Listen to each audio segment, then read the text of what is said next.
I'm Kara Duffy. This is the Powerful Ladies podcast, and welcome to a special episode for International Women's Day.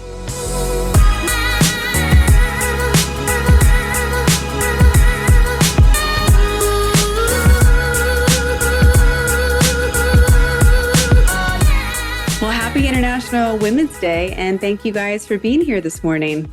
Thanks so glad to be here. Yeah. I love to jump right in and tell everyone listening who you guys are. So I'm going to start with Angie because I'm just going to go around, Brady Bunch style with our squares from my view. Tell everyone your name, what you do, and where you're located in the world. Yes, I am Angie Wisdom. I am a master certified coach, author, and speaker. I am located in Newport Beach and always helping people to tap into their full potential and create that greatness. And full disclosure, also my amazing business coach. Yeah. Marie. Hi, I'm Marie Garvey. I'm the founder of Crazy Busy Women in Balance. I help crazy busy women find joyful success and really learn to live in their power and own their voice and have a better life. And where are you located? Manhattan Beach, California. Perfect. Thank you. Lindsay. Hi, I'm Lindsay White. I'm the token Canadian in the group. I am located in Calgary, Alberta, and I'm a professionally certified coach, and I coach female leaders, specifically female founders, so that they can be really powerful and effective in their small businesses. And I'm also an organizational development expert, and so I help those incredible founders build inspired places to work, beautiful cultures, people, program, process, so they make a great profit. Love it. Okay. So when we were putting this together, my team was like, why do you want a group of coaches for our International Women's Month and Day conversation? And I'm like, well, despite the fact that we run a business called Powerful Ladies, and it's 4 years today that we launched this podcast. Yay. So we've got 4 years, over 200 and something episodes out in the world. We've done all these events for 6 years now because Powerful Ladies is older than the podcast is, or maybe it's even 7 now. And I still run into women who are not taking advantage of the tools and resources that exist in the world. They're nervous to get a coach. They are hanging on to mindsets or habits or thoughts that are holding them back. And I'm like, what if I put a room full of these amazing, powerful coaches who are dedicated to transforming people? I want that conversation. I want the peer-to-peer conversation of how do we solve this problem and get everybody that you can have everything you want, both. Love that. Love right? it. So when I say that to you guys, like what pops up for you guys? Like, are you seeing a need for this? Are you seeing transformation happen? And why do you think people are still stuck? Angie, you can go first. Oh, go ahead. Yeah, Marie, go. I think the pandemic did a job on women like nobody's business. And they're working harder and more of the responsibility at home. We're seeing study after study of women at a higher rate thinking about stepping back or stepping out of their career because they just can't handle it. And they don't know how to do it differently. And living in that black and white of I've got to quit my job or I've just got to survive. And to show women options is, I think, so important. Yeah, I agree. And it's interesting, the word balance comes to mind. And, Marie, what you're saying about this black and white, I remember specifically, I've had so many female clients say to me, is there really such a thing as balance? Like, does that exist? I don't really believe it. You can't have it all. Like, that's the mindset that, they have in the story that they're operating off of. So the need for it is real. I think we're stuck because we're playing that same story and narrative over and over again. And, I love that we have a panel like this of women who have the power to go, let's get you unstuck. Let's change your story so that you can start actually having the balance and having it all. Mm-hmm. Yes to all of that. I think one of the most important ways that I have been shifting that in my own life, because we are she is us, is actually to change the lexicon, changed the language. So I don't talk about work-life balance anymore because I think that is the language and the metaphor and the myth that actually keeps us stuck. Mhm. Everything has to be equal. Everything has to be balanced. Every piece of the pie has to be the same. And if I don't have that, I'm not perfect and I'm a Mhm. failure. Right. So I think this language, because we hear it a lot, oh, you have to have work life balance, work life balance. Why do you have work life balance? You should have work life balance. Just have a pedicure. You'll have work life balance. That's total BS. It's garbage. I talk about work life blend. Mhm. Let's integrate it. Let's create a masterpiece of color and shade and texture so that there's space for us in all of that, for me, because Mhm. I'm the one that makes all of that work. And so I think the first thing we can do is absolutely shift the language, drop the myth, call out the BS, and then redesign from there.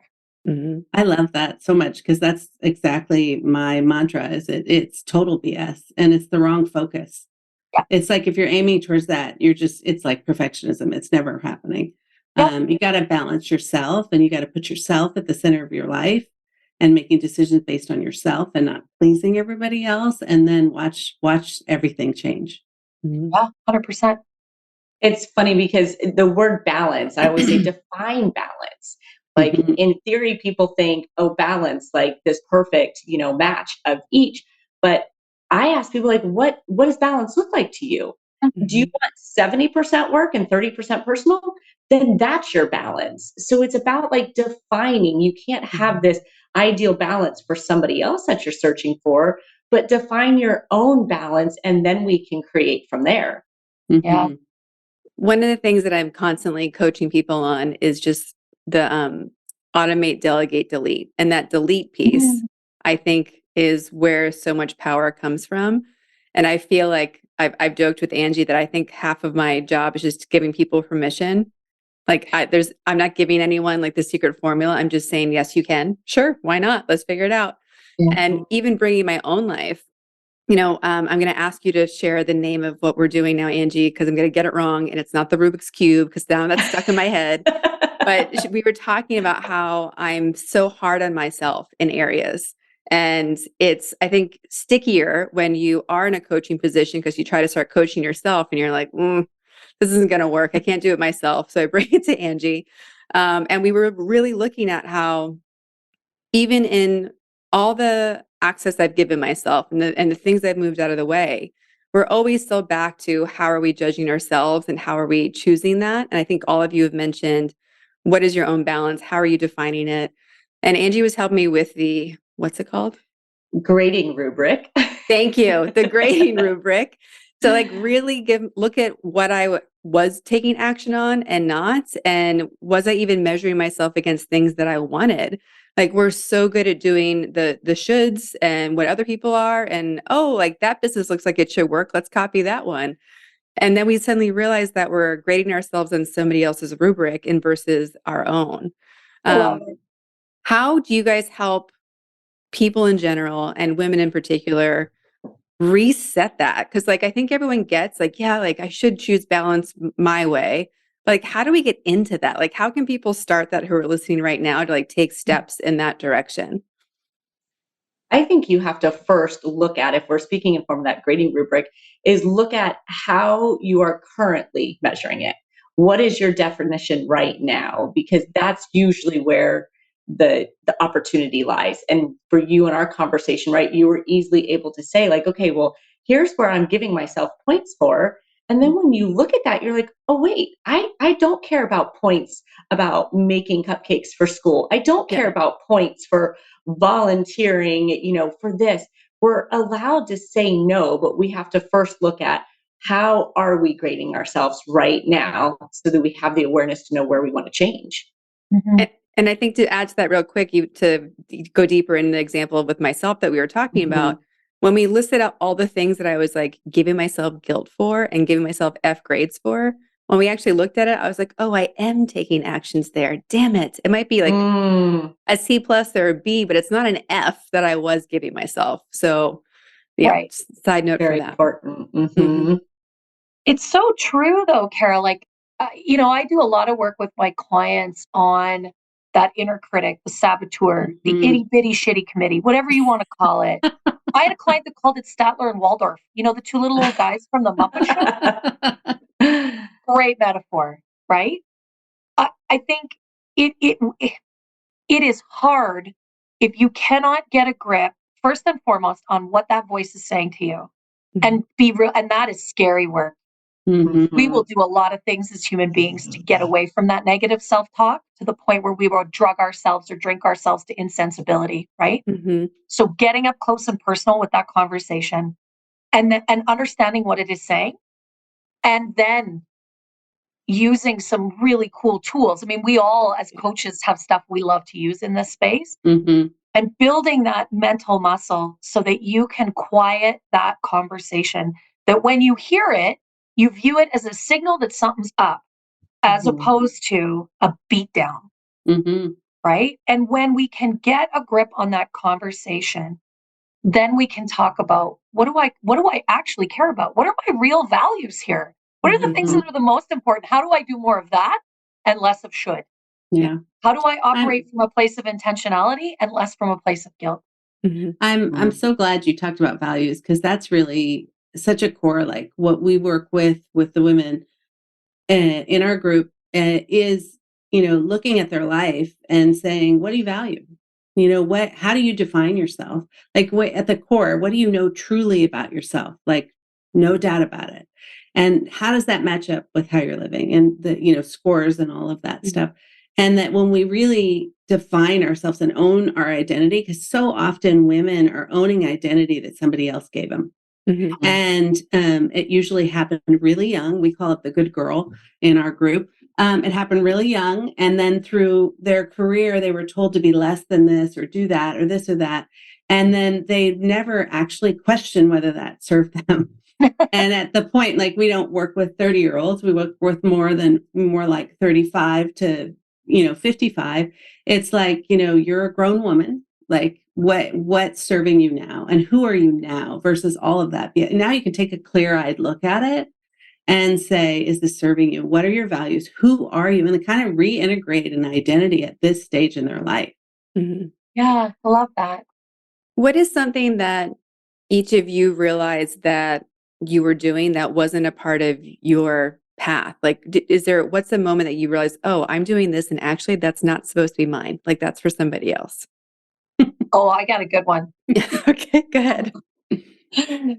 I was working in an HR people and culture team. I was working with senior leaders, C-suite executives, and I was a shit Sherpa. I was carrying everybody else's crap. I would have an executive come to me and be like, I have a people problem. Fix it for me. And I would put it on my back and I would keep climbing up the mountain. And I was also at the same time working for a hideously toxic boss. Narcissistic, sociopathic gaslighter, like so many of us. And I quit in the middle of a conversation with that person because I recognized that I am not intended to be somebody else's shit Sherpa. That is not my job. I am here to be supportive. I am here to be co-creative. I am here as an expert, and I am no longer being valued for any of those things. In fact, I'm being denigrated for that work. And I left, and I haven't looked back. Like, I fundamentally I didn't set it down. I blew it up and walked away. It was like Mission Impossible, right? Like, you have the explosion behind your head as you walk through the scene. That was my moment. I was done. I love that. Hearing yours from like a work perspective, I think mine for me was definitely personal. And I say this was one of the big moments that changed coaching for me. Up until this point, I was more of a performance coach and taught people how to get over the finish line, even if you had to lose a limb.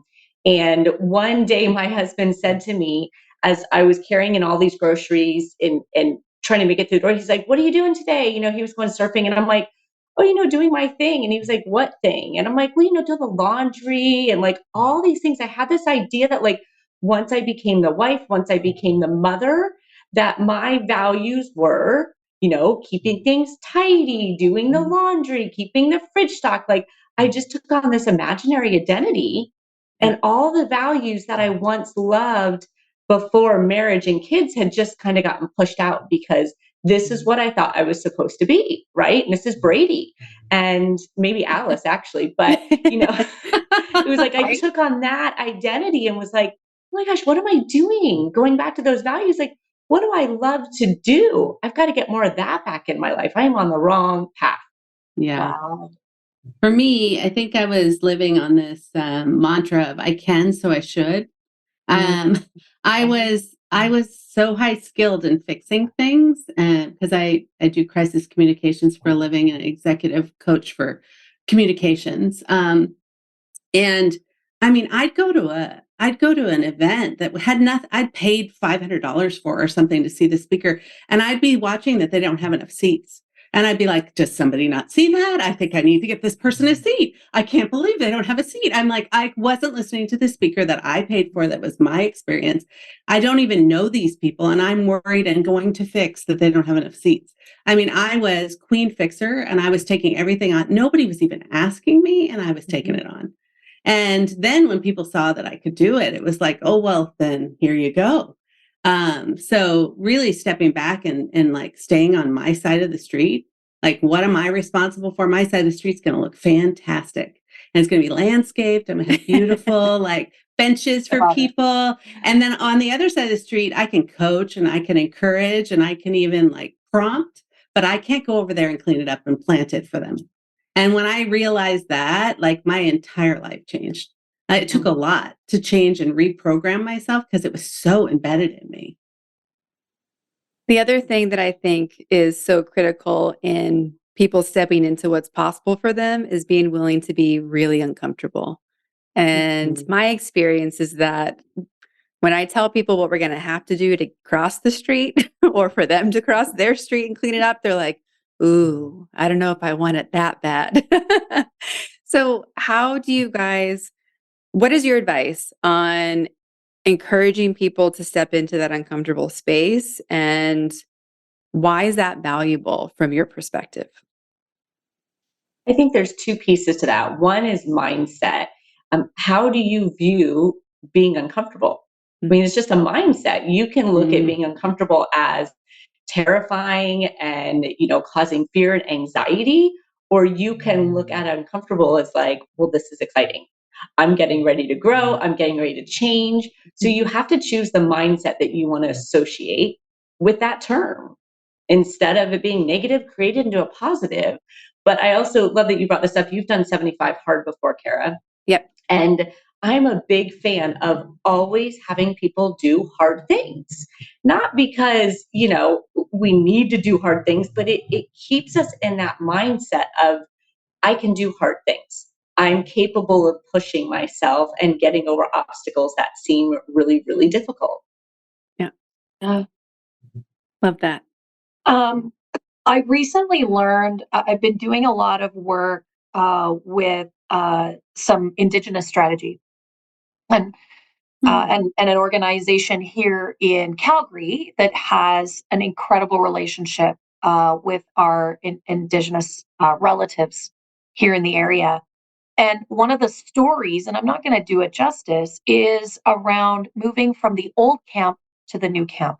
So, of course, in sort of that in Indigenous nomadic way, you would move from a summer camp to a winter camp, and that, in fact, in the preparation and the movement of that, it is uncomfortable.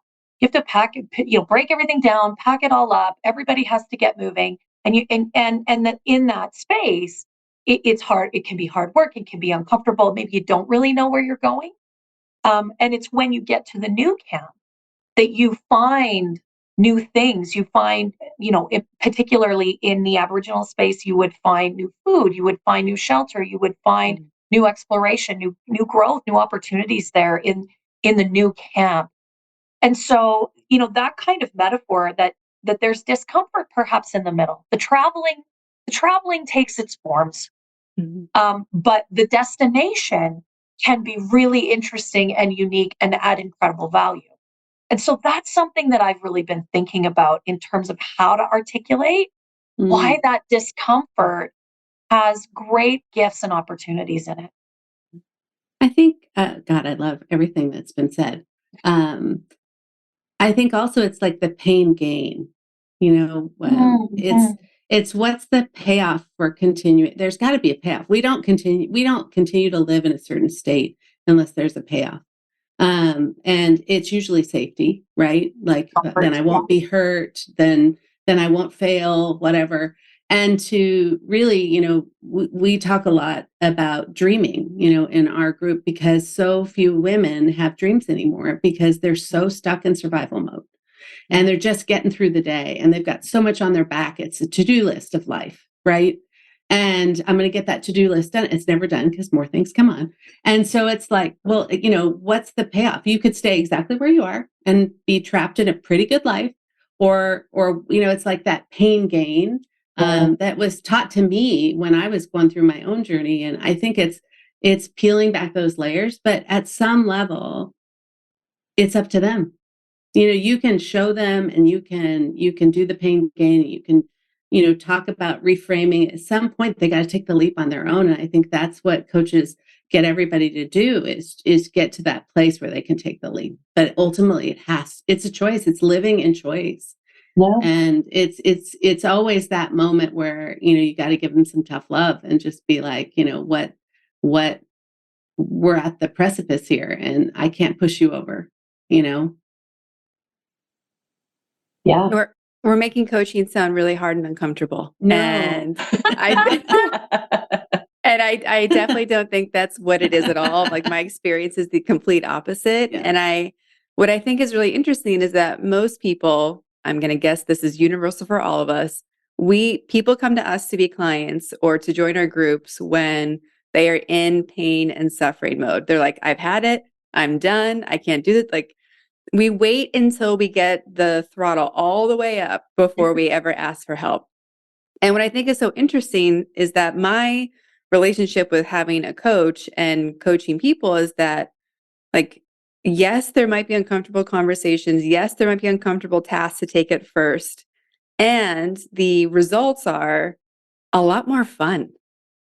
Like, I want people to know that, like, the fun part is possible. It's not just about performance metrics. It's not just about more money or more time management or even like living into your purpose, which can feel really heavy. Like there's this fun element to it or ease.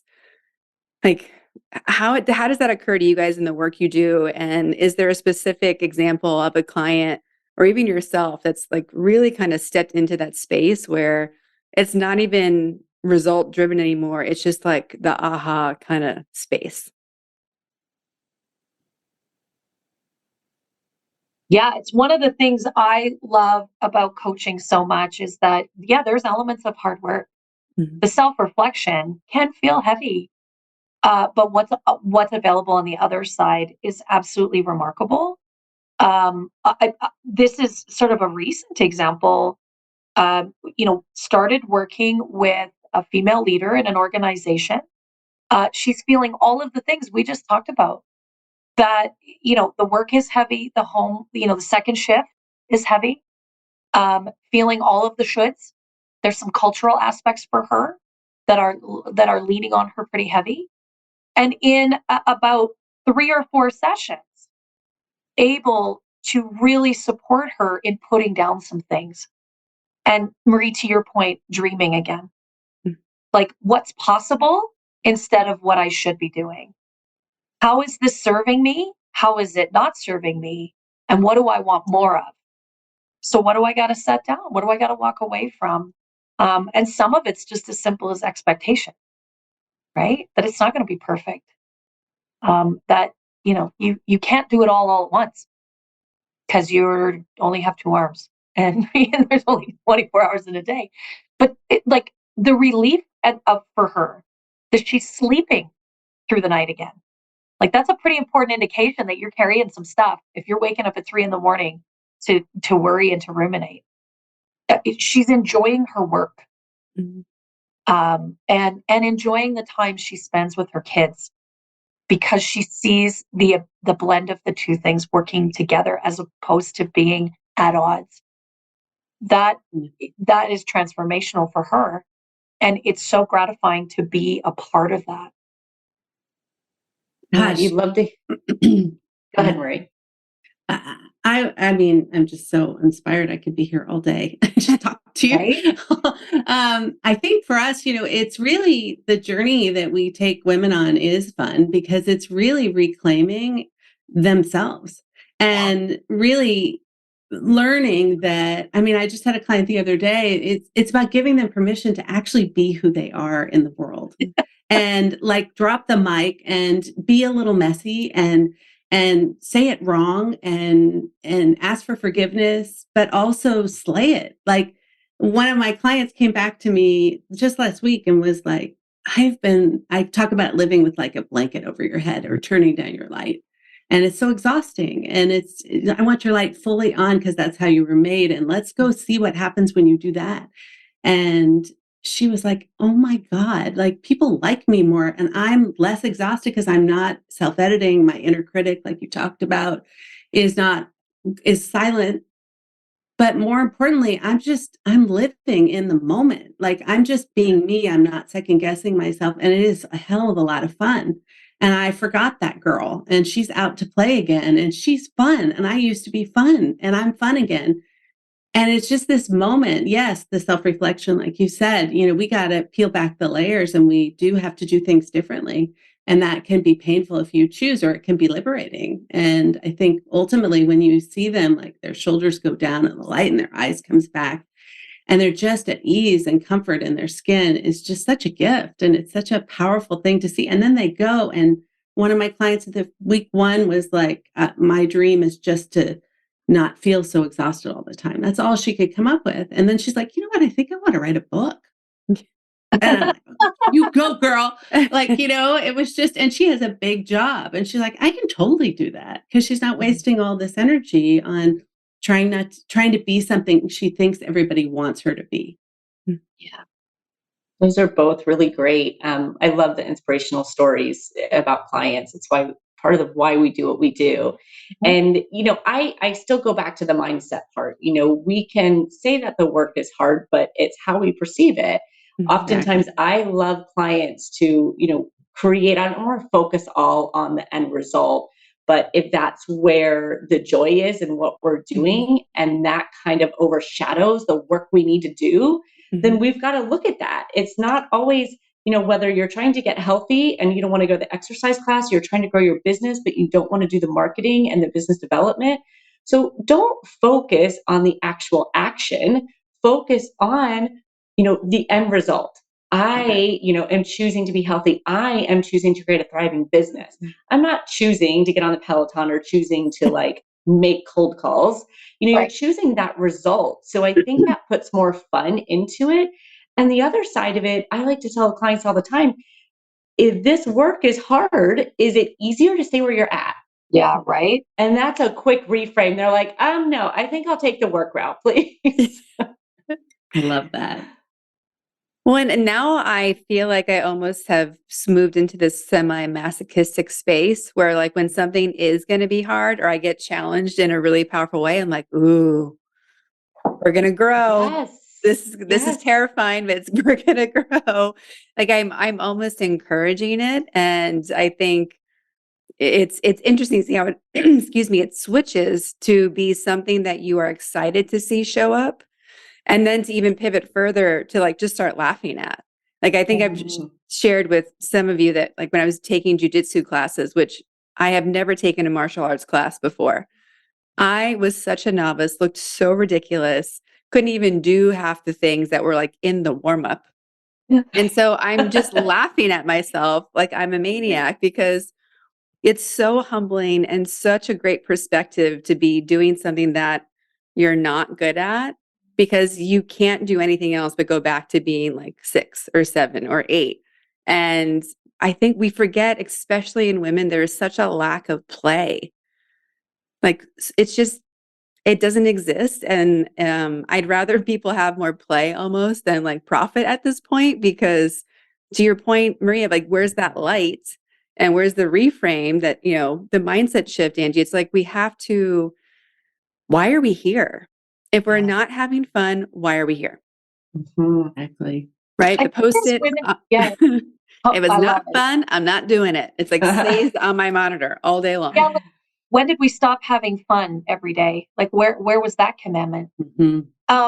One of the things that I think is so critical, I'm using like the royal we, but because I include myself in this, is that we need to redefine and be very clear about what success means. And we've sort of talked about that, but I think it is imperative to get crystal clear on that value that we all have, which is success. We wouldn't be here. We wouldn't be doing this work if we didn't all believe that. And so, for so many people, success equals money, equals the dollars in your bank account. And that is the metric. That's one measure. How else are you defining success? And Kara, I love it. Part of being successful is having fun every day. Angie, part of being successful for your client is getting on that Peloton and feeling that energy level shift, right? Like that, I think that's so important because our definition of that value becomes so incredibly narrow. Yes.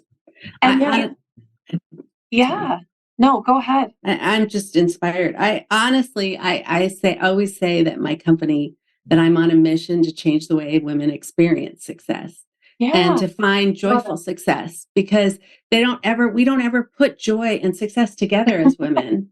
It just and so many women are holding back what they really can do because they're in this tug of war of life and work. And they think if they go after that big job, they're going to have to give up more on this.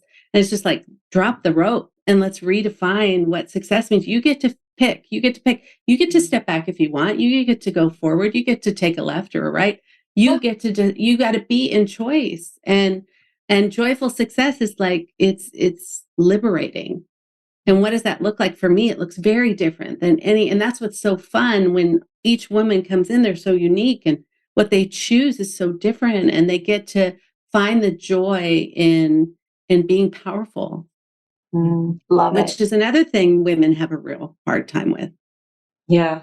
It's, that you're talking about defining it, which is so important. I'm sure you all experience this. Like clients come to us and they want something. I want the success. Oh, I want financial freedom. I want balance. I want peace. Like whatever they want, they have this definition borrowed from someone else, maybe through social media, maybe through reality TV. Who knows? Maybe from childhood. But it's about defining exactly what that means to you. And I love that we're talking about success, because the tagline that I use is, create meaningful success Yeah, and a life that you love. And when we talk about meaningful success, that means that you have to determine what makes it meaningful for you. There yeah, is no like, oh, we have to check this, this, and this for it to be success. Love Define it. it how you want. yeah. And then it's okay to want that to be financial success. Yeah, Absolutely. a big title, I know for or me, a big title, or right? yeah, That I want the corner, like that's okay. Because I know for me that has, that's been a narrative for me in the past, mhm. right? Yep. And I think for many of us, we have to be all right with that. Yeah, I want to make this kind of money. I want to have this level of role. I want this in my job title. It's okay to ask for that and go get it. Yeah, and have Yeah. fun doing it. But do Yep. it, As right? long as you want it. Yeah. Yeah, I go feel for it. like it's so hard these days in terms of like everything that we're exposed to. I mean, I'm aging myself, but if you think back to, when, I don't know, I started my career in the financial industry, 27 years ago, we didn't have this comparison. We didn't know what success looked like other than, the guy in the corner office or something. We could only see what we saw versus now it's everywhere, right? What does success look like on social media, on TikTok, on the news, on this, that we're constantly, stealing somebody else's definition of it. Well, and I think also I think another challenge is it too late for me? And people think this at 21, 35, 56, 82. Like there's this lie that, well, I'm too far down the road. I just need to accept it. So what do you guys say to when people can have the life that they want? I don't even think that is like a lie. I think that's a comfort excuse. I Yes, think that is hallelujah. the reason why people are like, well, I can't do that because it would be really like scary to go towards what I want. But I don't think it is ever, ever too late. I had a client a while ago. She was 56 years old and she went back to school to get her degree in psychology and now has a thriving practice. Yeah. So it's never, ever, ever too late to find joy. Never. Yeah. And the sign behind me is something my dad used to say, and it's actually what the core program is called: dream big, revise often. And I worship that, because life is going to hand you curveballs, right? And what are you going to do with them? But also, what do I want to do next? How can okay, that dream's come, and maybe it looked like I wanted it to look like, and I'm going to live it for a while, or it didn't look anything like I thought it would, and I don't want it anymore. What comes next? How can I dream even bigger and revise always and check in with myself instead of living something else that other people, or it's supposed to look this way, so I should be happy, to really, go after it. It's never too late to have the life you want. And I think that I loved what Angie said. It's an excuse, it's an excuse, because if you believe that, then there you go. It's true. Yeah. Isn't that exactly it? And I love to do that with, I had a new client yesterday, and it happened to be a man, because I work with men as well. But that was sort of his thing. Well, I'm pretty old. I've been doing the same thing for a while, right? So just kind of not saying that quite out loud, but pretty close. And my response to that: you're only too old if you want to be. You only have a past due date if that's what you want it to be. Is that really what you want? If that's what you're choosing, as you both have articulated, if you're choosing that right now, I'm in the right space, this feels good, that is super cool. If you are picking that on purpose, fill your boots. But if you don't want it to be, then the only thing standing in your way is your own conversation. So let's figure out where that's coming from and tackle that and shift that mindset, to Angie's point. But that is the only thing that is causing it to be too late. Absolutely. And I think what I want women and everyone listening to know is that, like, we need you to step into your greatness. So if you don't choose it for yourself to start, can you choose it for the rest of us, please? Like, can you choose it for your kids, your families, your friends, your community, your colleagues, the people on your team? What's underlying my desire to help people wherever they want to go is that I need more people shining their light bright. Like you were talking about, Marie, like there's so many problems that the world needs to have solved or that we can improve. And most of the problems that we have today, we have answers for. Like there's very few things where like, nobody on this planet has any idea how to do this. Like that's just not true.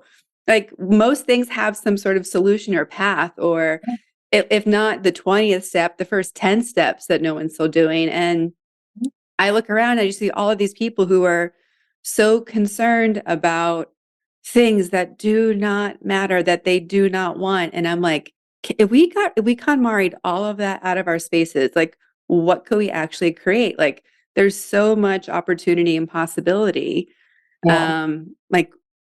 So I guess I'm inviting anyone listening to like step into that as soon as possible, because there's a lot of work we all got to do. And it doesn't have to be at this grand changing the world scale, but can we change your house? Can we change your street? Like it, the impact is the same level of significance from my perspective.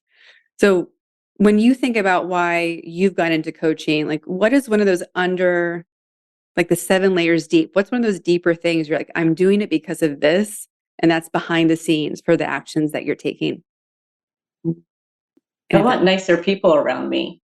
Yeah. I'm going to be really honest here. I want to walk around and have people be joyful and, filled with passion and love. Like you all know what it's like to be around people like that. And you probably get the same thing I do, where people will say, well, you're so lucky because everyone you're around is like filling themselves up and working towards greatness.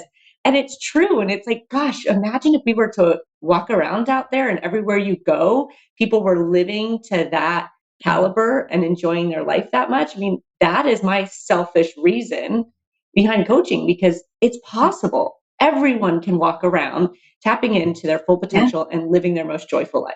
Yeah. Yeah, I do it because I know the impact that female-led businesses have on communities and economies. And fundamentally, if mama ain't happy, ain't nobody happy. So if I'm a female founder, if I'm a female entrepreneur, and I am not, as Angie said, living fully and living joyfully and really authentically leading myself and my business and my family and my team and in my community, then I'm not doing it. And the ripple effects are remarkable, because if I have 20 people in my business and they are being led by me effectively, I'm going to grow them as leaders, and they're going to grow other leaders. And it is underneath the surface. Those ripples just continue to grow, inside and outside my business, inside and outside my family, inside and outside my community. So that's why I do it. 100%. Oh my goodness. For me, I know this is going to sound lofty, but I really believe that if every woman turned on their light to the maximum capacity, we could change anything in this world. And if women stood up and got comfortable with power and leading at their maximum capacity, the world would look remarkably different. Mm-hmm. And so often people are working really hard to quiet women's voices. And women oftentimes believe it. And if we can change that and let women be who they are and shine their light, I think that we're more capable of handling complex issues and leading other people and collaborating with other people to come to that light. Yeah. I mean, when we look at leadership and the way it's transformed, and it's currently transforming with all the diversity and everything that's going on in the workplace, women are more suited for handling that type of leadership because they're collaborators, they're intuitive, they bring people in. It's not my way or the highway kind of dictatorship leadership that used to be, and that worked for a while. It's not what the world needs anymore. It's not what companies are recruiting, but oftentimes women don't believe that they can earn that role or take on that role. And so they're not getting the leadership positions plus some society stuff, but oftentimes they opt themselves out. Yeah. And so if we could get women leading and being comfortable with light and power and their own light and power, I think everything changes. And I know that sounds lofty, but I believe it with every fiber of my being. I am totally right there with you, Marie. And I think all of what we said around the reason, they all come to a center point, whether we're talking about women leading and turning on their lights, or, joyful women-owned businesses, or just happier people. It's all about everyone showing up as who they are with their full potential, with their lights on, so that we just create a much better world. Yes. Yay. Yes. And I think women could do that because people follow us because we're heart-led in so many ways.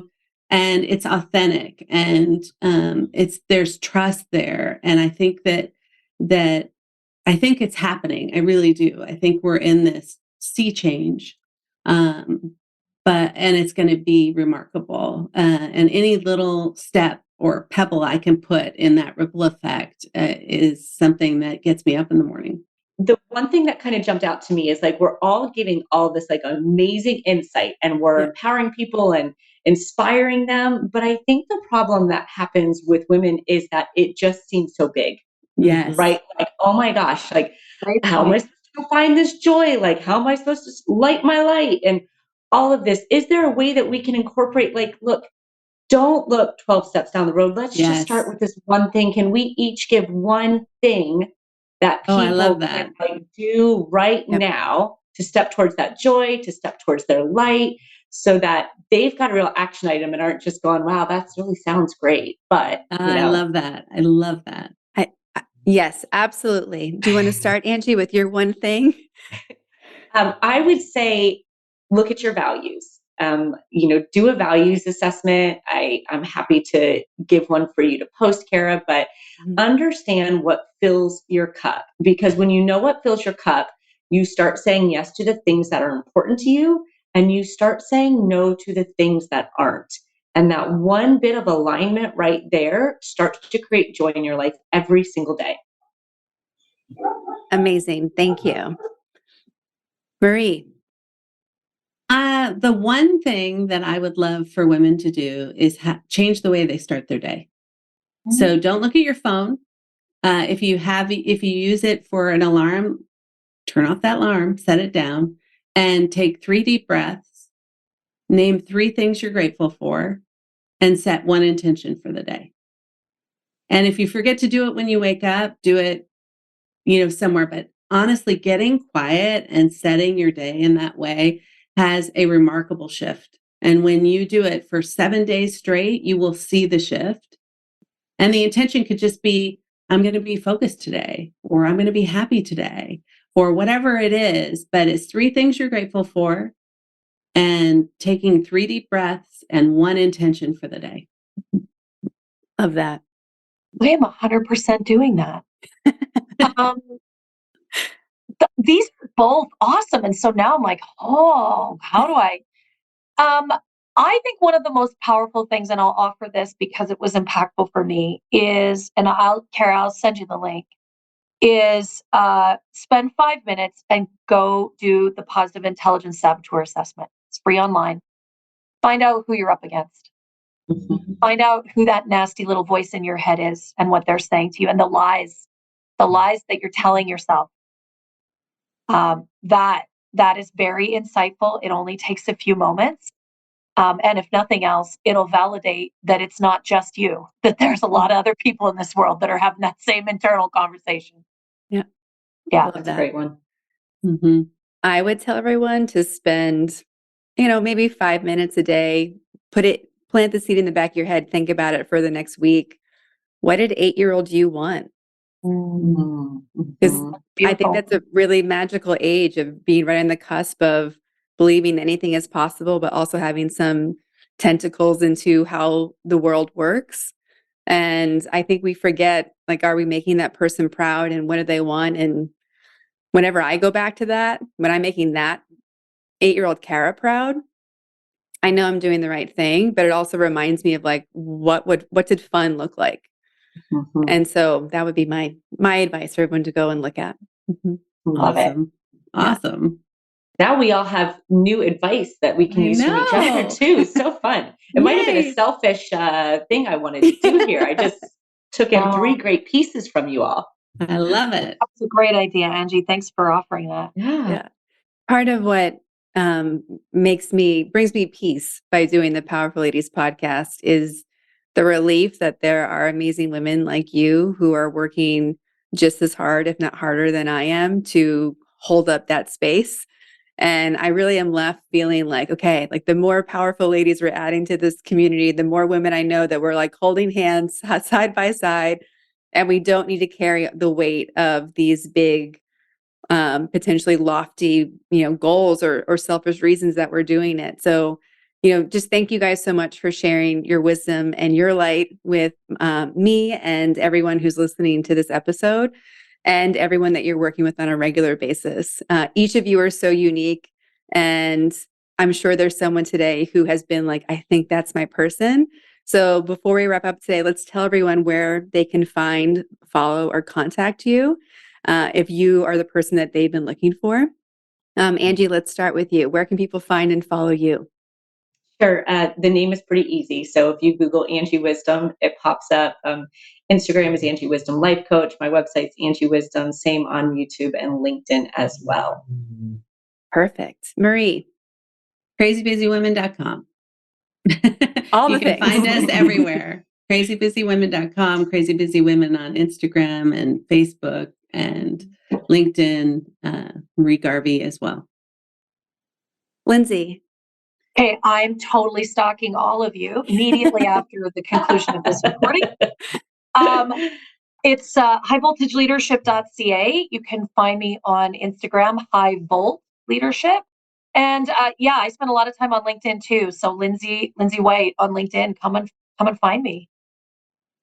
Well, guys, again, thank you so much for who you are in the world and what you're doing and the impact you've had on my life. It means so much to get to have kind of a peer-to-peer conversation today and to just be the example that there is so much room for everyone to be doing their thing in their way. And thank you for encouraging everyone listening to step into their light and their power and find that joy that we're all seeking. Thank you so much. Thank you. Thanks, Kara. So nice to meet everyone.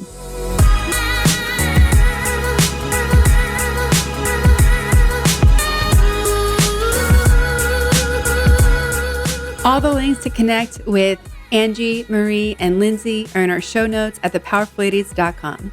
Please subscribe to this podcast wherever you're listening and leave us a rating and review. Come join us on Instagram at Powerful Ladies. And if you're looking to connect directly with me, visit karaduffy.com or Kara_Duffy on Instagram. I'll be back next week with a brand new episode. Until then, I hope you're taking on being powerful in your life. Go be awesome and up to something you love.